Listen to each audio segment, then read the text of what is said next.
Hey, good morning, Frank. So, as you know, JP Morgan disrupted the credit card industry nearly a decade ago with the Sapphire Reserve. When it came on the scene, it was so viral that they ran out of the metal for the cards. Now, the credit card company is trying to push the envelope further by going upstream, up market. So the credit card fee, the annual fee, this is the headline that everybody caught, is now $795, which is the highest for any mainstream credit card out there. It's 45% higher than it used to be.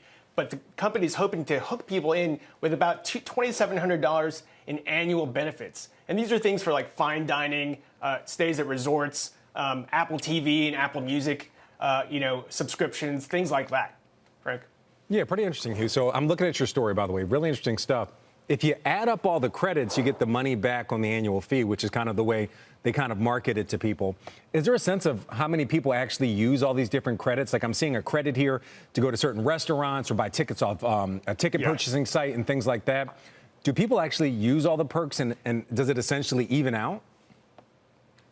Well, I think what happened initially, 10 years ago when they introduced this card is that the fact that people were using the cards too well and gaming the cards and not carrying balances actually caused the bank to actually carry a $300 million charge. So I think people are pretty smart about it these days. They carry spreadsheets, they're credit card maximizers.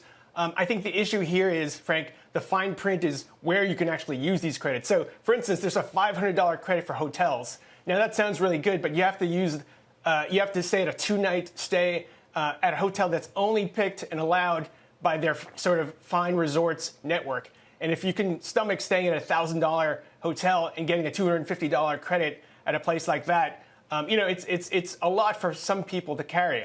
For instance, and the dining credit for $300, those are only at restaurants that are picked and selected by JP Morgan Chase. So, there is the sense that some people simply won't stand for this, that they think $795 is really too high. They won't be able to stomach that. What they'll do is downgrade themselves to a lower card or perhaps look at a competitor card like Capital One, which carries like a $395 fee.